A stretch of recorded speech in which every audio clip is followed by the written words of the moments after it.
Nigeria does not have any opposition, we have a democratic political culture. There's a difference between party politics and political parties. So Nigeria has political parties, but Nigeria does not practice party politics. So I can tell you that there is no opposition in Nigeria. What we just have is pockets of political associations, which means like pocket of investors, political investors.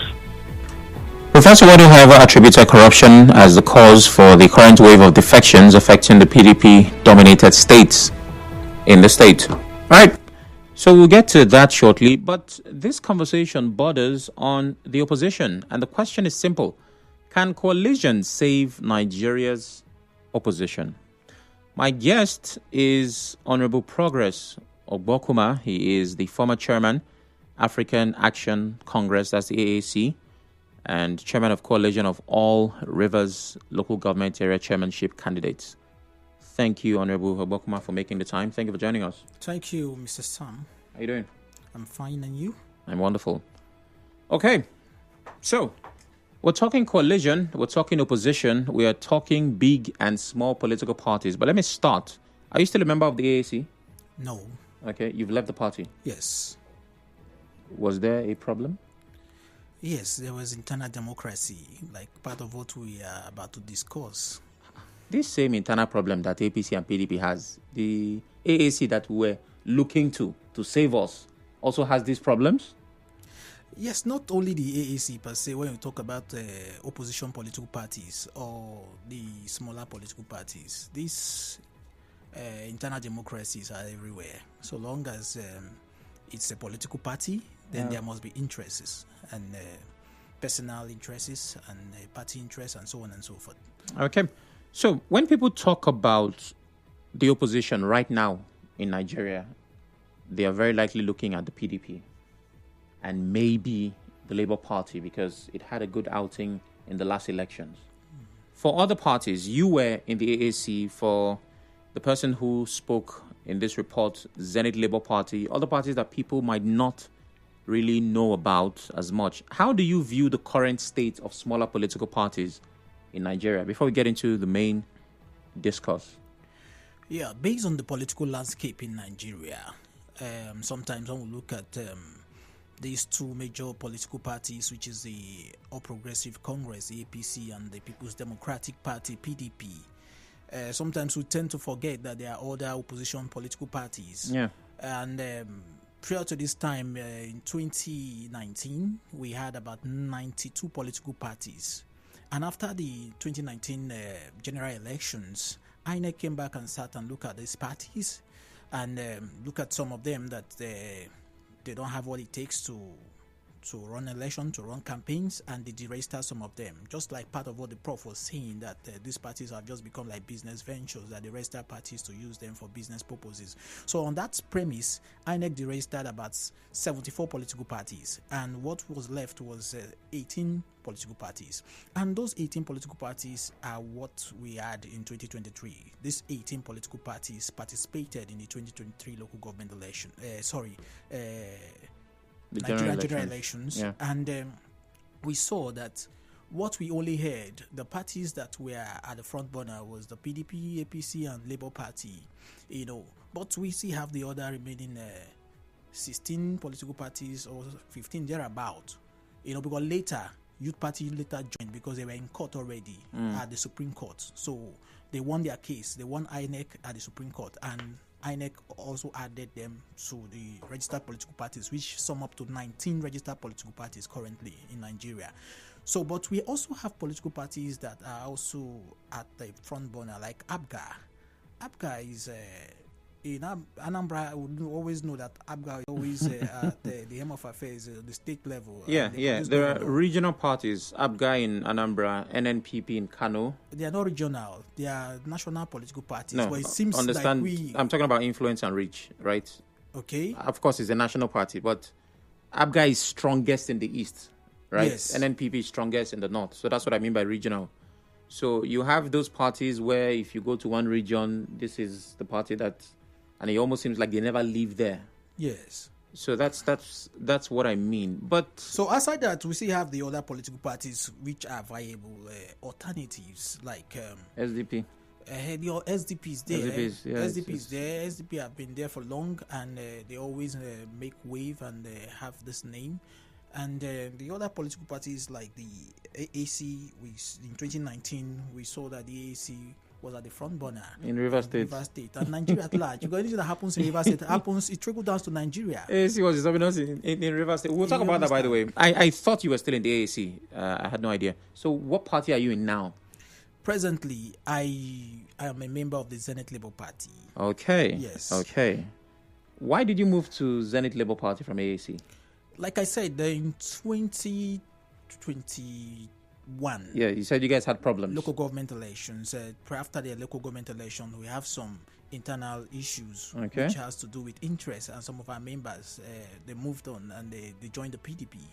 After then, they created factions, in the party, and leadership factions. Even this leadership factions was created even from Ab Initio in 2019 when we are in court. I get the reason why you left. My question is, why did you go to is it ZLP? ZLP, yes. You guys call it ZLP? Yes, ZLP. Okay, so why ZLP? Why not maybe ABGA that you're defending or any of these other why did you choose ZLP? No, ZLP, like the party ZLP, we look at the party dynamics and the leaders at the helm of affairs. When we talk about national chairman of political parties, I will look at somebody like Chief Danny Wanyanwu. Is charisma and he has credibility and all of that. So look at all of that. So those national chairmen and non-national chairmen who are push about national chairmen or push around the political national chairmen of parties. So I look at all of this. That is why I joined the Senate Labour Party, and I also ran under the Senate Labour Party. Aren't you concerned about national influence? This party so far has not produced a governor, a senator, or a president. Do those parameters not matter when choosing what party to join? It matters sometimes, but it is better to build than to jump into something that is already existing sometimes. Like we have some fair weather politicians. So I would say some of them. You have any name in mind? They're not ready to build. Somebody like Atiku. They're not ready to build political parties, but they just want to jump on existing party structures to come with their money and influence and take over the party structure. Whereas when it's time for building, they are not there to build. So we look at those parties that, since these political parties are, they call them smaller political parties. We as youth, we have the mentality of building these smaller political parties, because even when we go to those bigger parties, we go and sit on a long queue. So we don't like going to sit on that long queue or stand on a long queue. If you go to the PDP today, or if you go to the APC today, you stand on a long queue.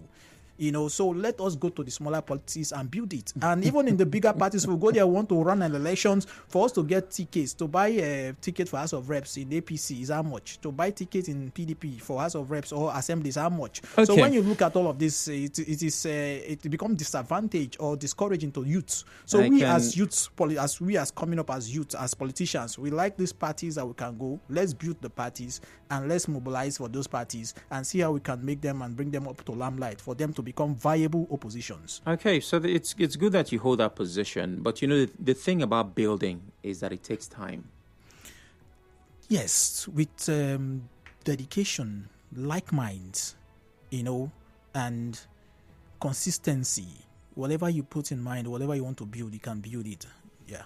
Okay, I love that attitude. Now, can coalitions save Nigeria's opposition? That's the focus. The chairman of your party says that if we can form a strong coalition, then we might be able to wrest power from the APC. Do you share that sentiment? Yes. When we talk about coalition, the coalition that today we are talking about on how to, at the national level, coalition that they are forming, the coalition to unseat Tinubu come 2027. The APC, yeah. Yes, which is the APC. Unseating the APC, first of all, forming a coalition, there are things that needs to be on ground first when we talk about this coalition. Tell me about it. And these are, number one, the modalities, which is to identify common goals. The common goals between these big wings who are coming together to form this coalition. Number two is to choose a strong candidate. The strong candidate to form a coalition needs to be selected with charisma, credibility, and wide acceptance to rally around and behind the nation. So who fits that description at this time in Nigeria? At this time in Nigeria, the only person that fits this description is Peter Obi. Atiku is trying to Atiku is not credible. Wait. When we talk about the charisma, we talk about credibility. What makes a Peter Obi more credible than an Atiku? When we talk about credibility, we talk about somebody who is a seller personality, someone who has no bad records. No bad records. No corrupt tendencies and all of that. But with Atiku, we see all of that everywhere. With P2P, we know that we know his antecedent. We followed up his antecedent. And even in 2023 election, you will always say that go and verify. And when you verify, the verification was real of what he was saying and of his personality.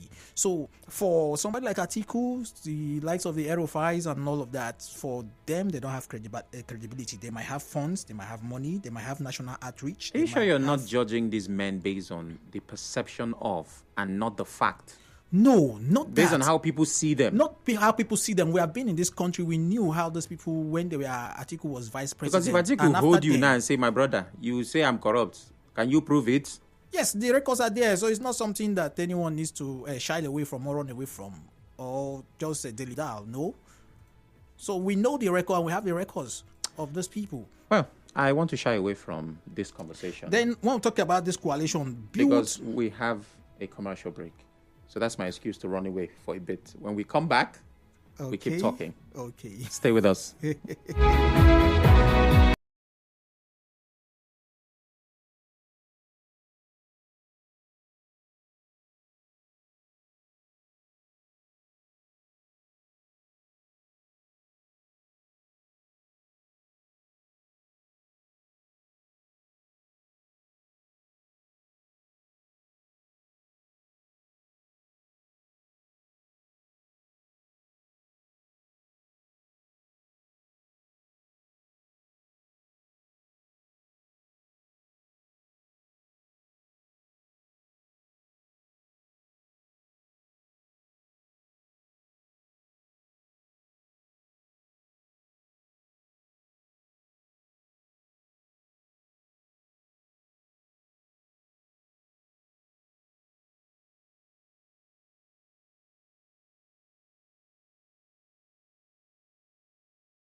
back. It still is Hard Facts 92.3 Nigeria Info. Sam Oracle Chinedu here. And my guest, Honorable Progress Ogbokuma, who is a former chairman of the AAC and is currently with the ZLP right here in River State, joins me in the studio. You're welcome once again. Thank you, Mr. Sam. So before the break, you were talking about the reasons why a coalition happens, the modalities, and you started by a shared interest and a strong candidate, I believe you said.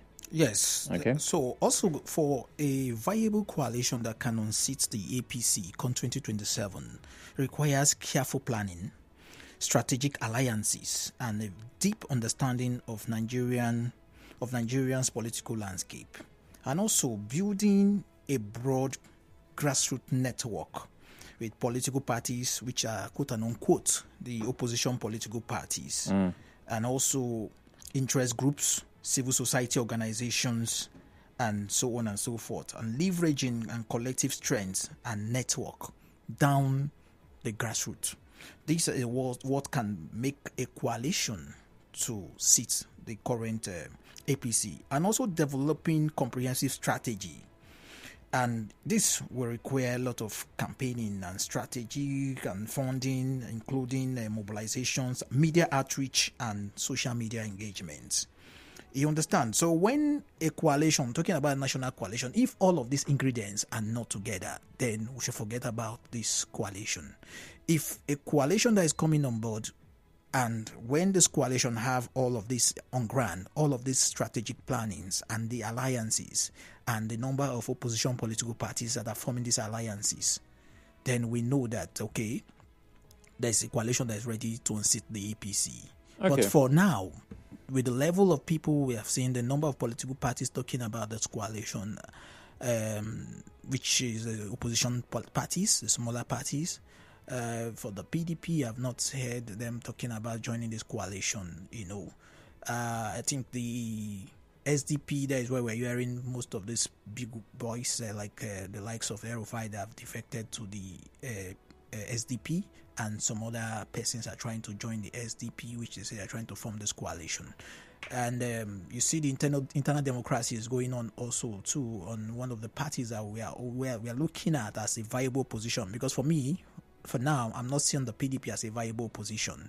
We are looking at the Labour Party to be the next viable position in Nigeria, but there is an internal democracy in the party. At the national level, the national leadership level, we see the court, they have been in court, the Aburi and the others being in court, on leadership issues and so on and so forth. And that trickled down to states where they have factions. Okay, so I think you mean internal crisis, but I also think, and this is my opinion from just being across you here in the studio, it seems that you are an admirer of the person of Peter Obi, right? Because, and I want to take you back to your position on Atiku. Doesn't mean I support him or I don't, but one of the many problems that people have with the person of Atiku is his culture of defecting. He might be the one politician in Nigeria who has switched lanes more times than others. Atiku has been on every platform trying to be president. But Peter Obi also has that record. Peter Obi started with ABGA, he moved to PDP, and now he's in the Labour Party. Even though it seems like his image is more likable, the issue of moving across party lines, Peter Obi is also guilty of that. So what makes him better than an Atiku? Now, what we're talking about is not political party. We're talking about personality. You understand? Like, if you look at the statistics, or you logically study the 2023 general elections, you see that what played was personality and not political party. Yes, lots of people followed. The personality of Peter Obi was what changed the LP. And people followed the LP. It was because of Peter Obi that they followed the LP. So you see that it is because of the image, not the party. Because of the person of Peter Obi, that was why people followed the parties. So, but for, like you said, yes, in 2023, I supported and I voted for Peter Obi. I didn't support Jagaban. I didn't support Atiku, but I voted for Peter Obi. We supported Peter Obi as young people, young politicians. We mobilized for the Labour Party because of Peter Obi. And like you said, Peter Obi have a stellar and a clean record, a very clean slate when it comes to personality. I said likable. Yes. So not like the other, like you said, jumping from party to party. No, it is the platform that we know that, okay, gave him opportunity to run. Okay. And we supported him wherever he goes to. So let's look at some of the things you listed as to, the factors that would determine a successful coalition. Yes. One of the most successful coalitions, at least in recent history, is what brought about the APC. Yes. 2014. 2015.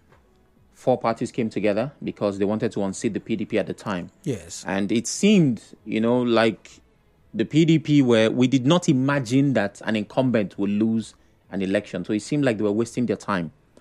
These parties were the Action Congress of Nigeria. Yes. That's where Tinubu came from.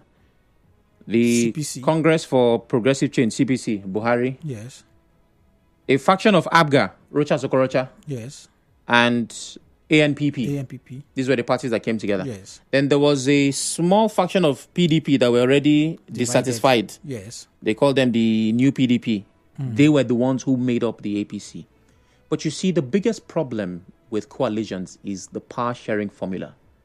Like 4 or 5 people in this group wanted to be president. Rochas wanted to be president. Yes. Buhari wanted to be president. Yes. Tinubu wanted to be president. I'm sure there are 2 other people who wanted as well. But they all agreed, let Buhari go. Okay. And usually with these agreements, there are, some lobbying. Okay, we'll do this for you. This is what you get. And everybody is seemingly satisfied.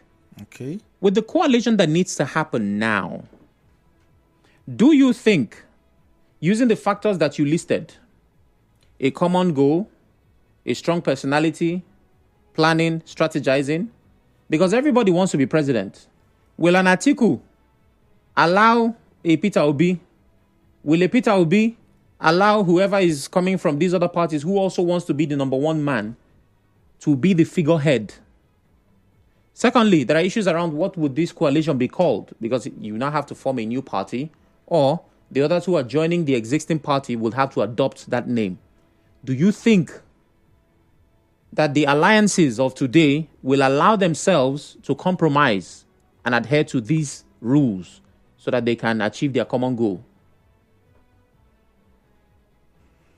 Okay, we talk about coalition and forming this coalition with these political big wings coming together.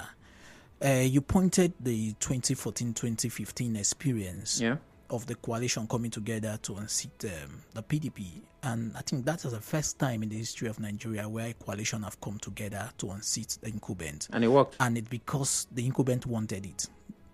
It's because Jonathan never pushed.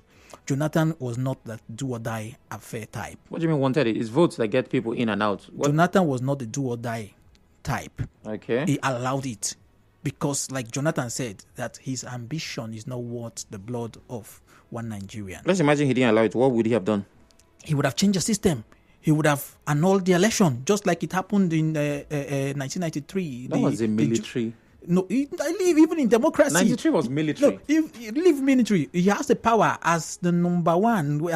When you talk about is the number one citizen of Nigeria, he would have nullified that election. He would have even changed the INEC chairman. He would have sacked the INEC chairman when he saw all of this thing. He would have changed whoever would play his game.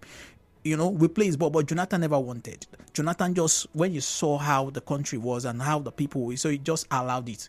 So if it were, and that was just the difference, Jonathan allowed it because Jonathan is not that do-or-die affair politician. So you're saying that it worked not because the coalition was effective, but because the incumbent allowed it? Yes. Now look at the coalition that will come on board now, with the likes of Tinubu. You don't think that coalition at least had some efficiency, even if Jonathan played his part? You don't think that the coming together of those parties played an important part? It never. Jonathan just allowed them. When they went on to protest, the kind of protest, the blackmails and everything, that the propagandas, he allowed it.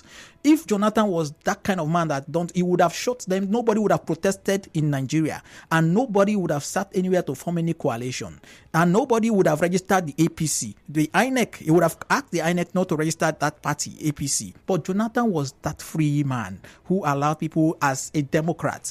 Jonathan is the only president in this democracy that have allowed people freedom of association, freedom of people airing their voices, and allowing people to protest because that is their right. People protest on the streets of Nigeria. Yeah, Jonathan allowed them. I understand what you're saying. He never hindered them because he know that the system is a democratic system. It's democracy. I get what you're saying. We're all here in Nigeria. I covered that election because I was still in the media space. So we all understand what happened. But I have a problem with the way you're expressing it, because when you say allowed, right?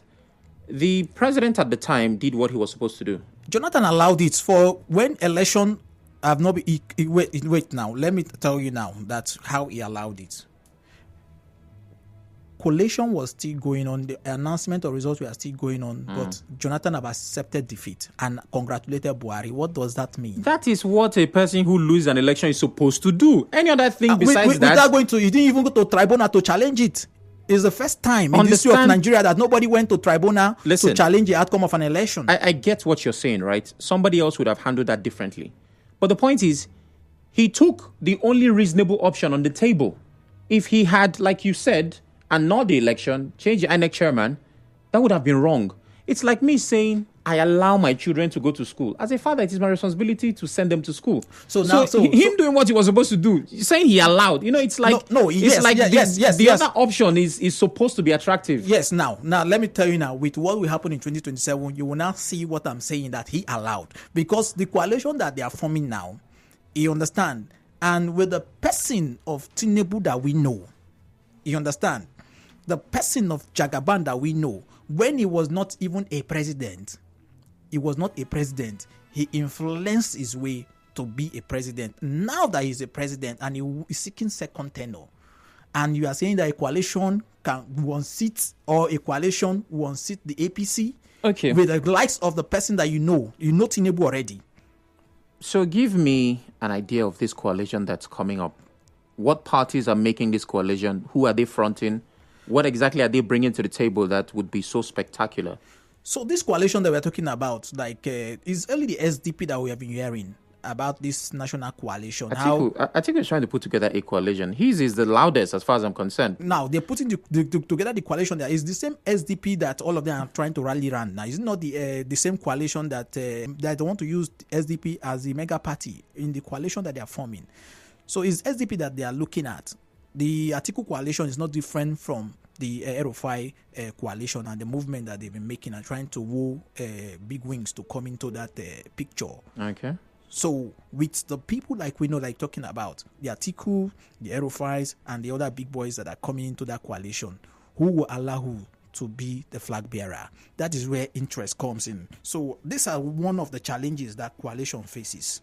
Trust, credibility, because building trust among them as partners of coalition can be challenging, particularly when the parties are coming from different ideologies. They have different ideology from their various individual political parties and their interests.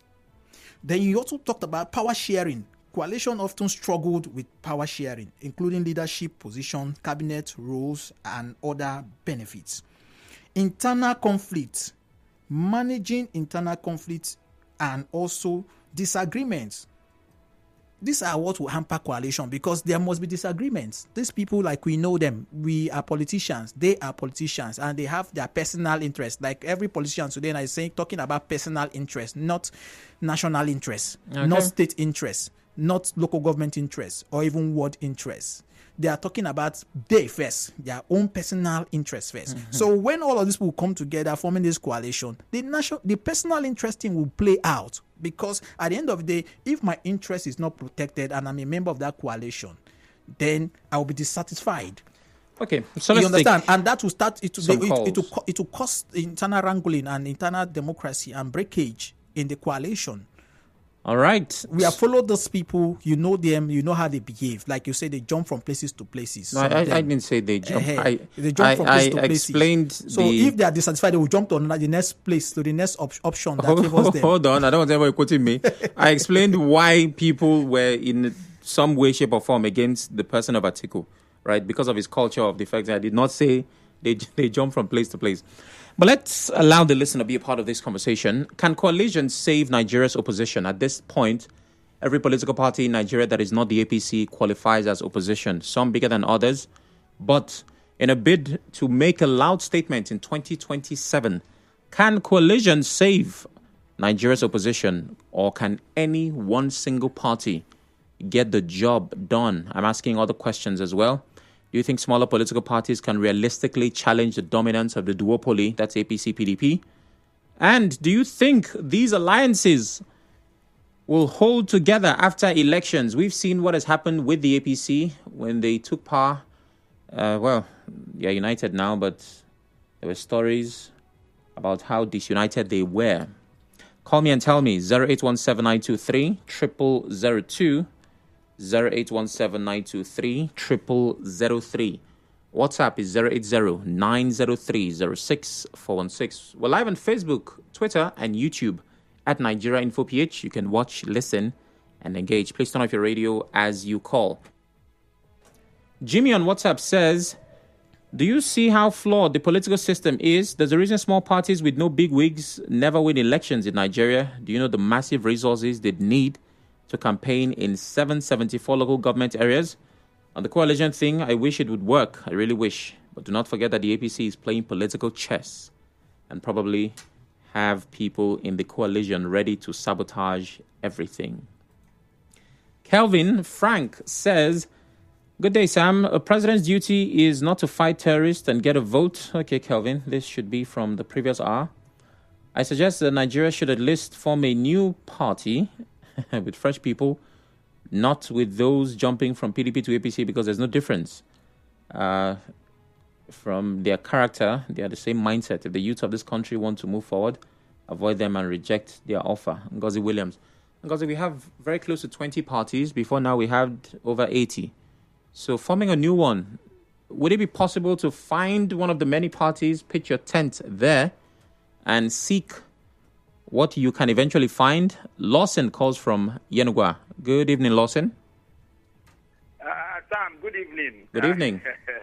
I've been following the conversation, but it's funny, really, when he said President Jonathan allowed it. It's really funny, honestly. Jonathan was beaten. In fact, former President Buhari defeated Jonathan with over 2.5 million votes in that 2015 election. Now, when you talk of the parties coming together and forming some kind of coalition and whatever, I laugh. You see, the one with APC in 2013, it worked majorly because of President Muhammadu Buhari. I am telling you, see, Buhari is somebody without even campaigning can come to the table with 12 million votes. He's that kind of person. And in fact, no man, living or dead, has defeated President Muhammadu Buhari in northern Nigeria. No man. And at the time, why he was not able to win the election was because he had no friends in the south. And that's what the president calculated and opened the southwest for him. So with the vote from the north and that of the southwest, he was able to win the presidential election. Hold on, Lawson. In fact, there is no northerner. Hello, Lawson. No northerner has enjoyed the kind of support Buhari has enjoyed in the north. Lawson. It was a major factor. Lawson. Now, I don't see, yes? Buhari had lost elections before that time. He had contested in a few elections before then, and he had lost. In which election? I am talking about the election he contested in 2003, 2007, 2011. He lost the general election, but not in northern Nigeria. Okay, in the north. Not in northern Nigeria. Go and check the records. Okay. Now I get what you said. You need that. Are you saying something? No. I finally understand what you meant. Go ahead. Good. You need a very strong candidate, just as he himself has agreed. But look around you. Do you know that the article we talked about, what's his name, his former boss, Olusegun Obasanjo, the former president, he said it was God that saved him from the hands of Atiku. He said so many things, he even used a word against Atiku that I cannot use. Who will know Atiku better than his former boss? Okay. So, and then look at El-Rufai. El-Rufai wanted to be a minister in this very government today. But because they refused him, he got angry, and that's why he's doing what he's doing. In a government that you wanted to even serve, is there any credibility? When I look at every other person, I can tell you the only credible candidate I can pick out in all of these people, justly, I can tell you is just Peter Obi. Okay. Just Peter, that's the only person I can pick. But any other person, forget it. Thank you. you. They have credibility question on their head. Thank you very much, Lawson. Let me run through some comments. Coalition is a better option. The essence of coalition is to come together to follow one's frontiers, and I mean one's ideology, as a manifesto to take over power from the ruling party. But the discrepancy that can halt coalition is insincerity of the juggernauts. Ipalibo, that's as much as I can take from your message. Promise from Port Harcourt. I've lost that call. Call back if you can. Good afternoon, Sam. The coalition of the APC was successful not because Jonathan was a saint. It's just a narrative pushed within this southern region where he came from. We know what Governor Amechi suffered in his hands. If your guest does not think of constructive ways to defeat the APC, rather about the person of Tinubu, it would be a stumbling block. He's just agreeing in advance that the APC would not let them. You shouldn't take it easy. Akbal says, Eze-Ken calls from Ubimini. Hello, Eze-Ken. Good evening. Good evening once more, SOC. Good evening. SOC. You see, according to your guest, I believe that it was Adamu Muazu who gave Buhari that seat, period. By a question, I think, I believe no kind of coalition that can unseat Tinubu in the next 3 years. Because the system, the political system we are observing now, we are seeing now, is not the type that we saw during the Jonathan time. I don't know if you're understanding me. Now, imagine those who are coming out from their party, going to hide under the umbrella of APC. Who are those? These are the people who are supposed to be heavyweights of their party. Those who are yet to know the system of democracy to push out any government that is not suitable for the masses. The people we are calling the heavyweights, the big wigs, or whatever big name we are giving them, are the people still meeting those people you are condemning not to know the yearnings and the needs of the masses. So if you ask me, no kind and type of coalition that can unseat Tinubu, otherwise they should have known the strategy to use against the APC in the nearest future. Thank you, Eze-Ken. Well, you have heard as many comments as we have taken. Some people already do not believe in this alliance. Conclusively, what are your thoughts? Yes, we talk about this coalition, and coalition, like I said, the interests of the big wings and the opposition political parties that will come together will either make or mar the coalition. And like we're talking about 2014-2015 coalition that unseat President Jonathan. Like I said, that is the only coalition. And with the kind of person, the person of Jonathan, like one of the callers said, looking at the person of Tinubu today and the APC and the kind of democracy we are seeing today in Nigeria. Okay. We are seeing an intimidatory democracy. We're almost out of time. Do you think there is a chance at these parties coming together and unseating the APC? Yes or no? There's no chance with what I see. There's no chance with what these parties and with what these politicians, their behaviors. We're out of time. Their behaviors and what they do. Thank you very much. Nigeria Info. Right back after this. Well, you asked for it, and